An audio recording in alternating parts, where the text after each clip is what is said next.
Hello everyone, it's Jamal Thomas. Welcome to the Progressive Soapbox. So you guys have heard me bitch and moan about environmental stuff, and that's old hat for me. So fair enough. But I don't do this for my health. And I guess it's a certain level of irony associated with that, because I guess on some degree I am doing it for my health. That sounds weird. But public health is not a minor thing. Now, it's not as overt and vulgar as somebody putting a gun to somebody's head and shooting him, nor is it as overt and vulgar as somebody putting heroin in their veins. But we live on a planet, and we are not separate and distinct from our environment. The things that we do, meaning the game spaces and the things that we create, that we live in and wrap ourselves in, it has a real world consequence. Not material, not profit, not markets. That shit is not real. I'm talking about a real world consequence. Human beings are real. The environment that human beings are in are real. Human beings' health is adversely affected when the environment is adversely affected. Now, that seems that would be straightforward as can be, and yet we pretend as if that's not true. We're completely despoiling and destroying our environment, and we believe that we are somehow separate and distinct from the environment that we ourselves are destroying. No, not so much. Study finds pollution is deadlier than war, disaster, and hunger. When they aggregate all of the things that assail a human being, what they found is that destroying our environment, pollution, what we do to our environment, outsurpasses all of those other things combined.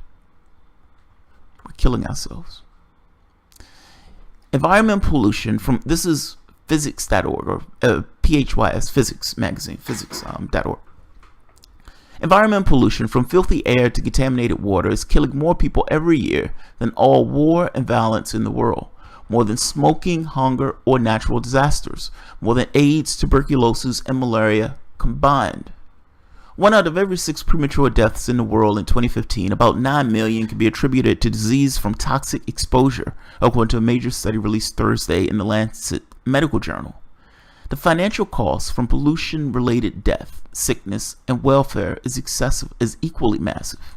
The report says costing some 4.6 trillion in annual losses, or about 6.2% of the global economy.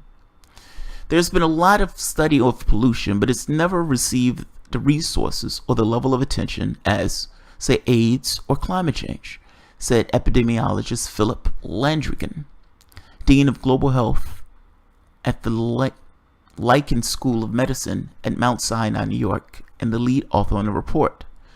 The report marks the first attempt to pull together data on disease and death caused by all forms of pollution combined. Pollution is a massive problem that people aren't seeing because they're looking at scattered bits of it, Landrigan said.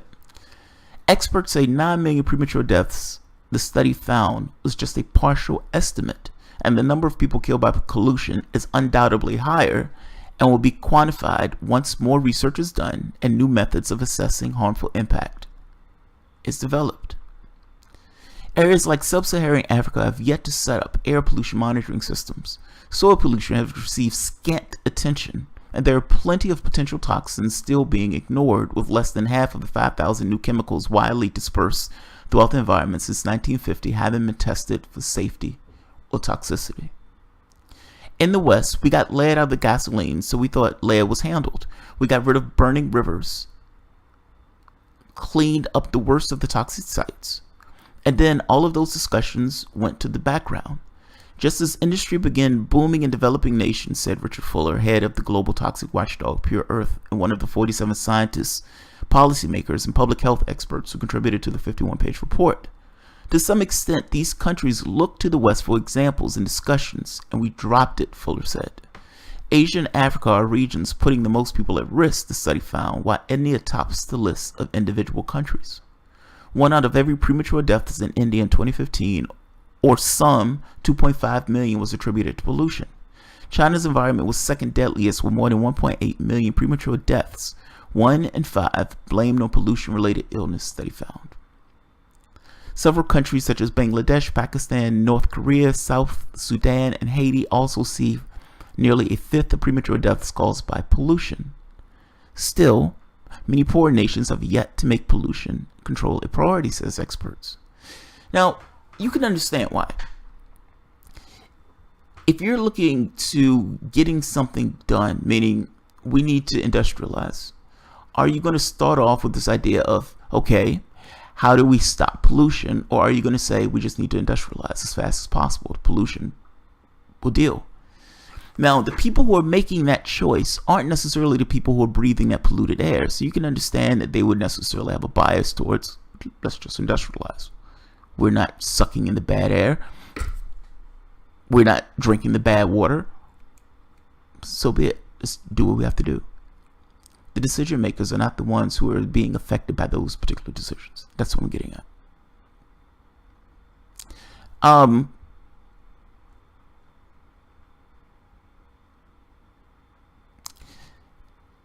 In wealthier countries where overall pollution is not as rampant, it is still the poorest communities that are most often exposed, the report says. What people don't realize is that pollution does damage to economies. People who are sick or dead cannot contribute to the economy. They need to be looked after, which is costly, Fuller said. There is a myth that finance ministers still live by, that you have to let industry pollute or else you won't develop, he said. Yeah, that's what I just said. This just isn't true. The report cites EPA research showing that the United States has gained some $30 million in benefits. Some $30 in benefits for every dollar spent on controlling air pollution since the 1970s, when Congress enacted the Clean Air Act, one of the most ambitious environmental laws. Removing lead from the gasoline earned the United States economy another $6 trillion cumulative since 1980, according to the study by the U.S. Center of Disease Control. Look, it's trying to say that doing something positive does have positive benefits. Now, it makes it look expensive to do it, but that expense is somewhat of an illusion. It has benefits that essentially outweigh the cost of doing the right thing. I just want to make a point. We inhale the air, we drink the water, the food that we get comes from the grounds themselves, meaning the soil. We live in our environment. If that environment is hampered in any way, we ourselves will suffer plagues based upon the failings or the defects that we put into our environment. That's all I'm trying to say.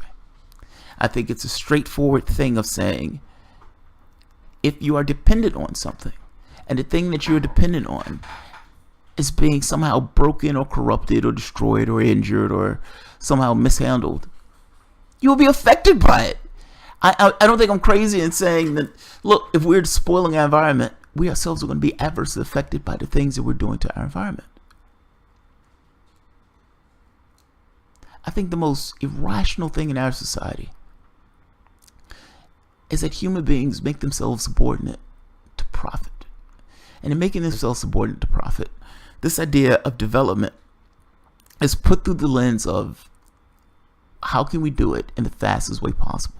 And it doesn't necessarily take into account the human toll, meaning who's breathing that air, who's drinking that water. How is what we're doing going to adversely affect the population that's around what we're doing? Those things becomes second priorities. Development itself becomes more important. The profit-making avenue becomes more important. The human being becomes less so. We're going to hit a rock. That's all I'm saying. We're going to hit a rock. We're destroying our habitable space.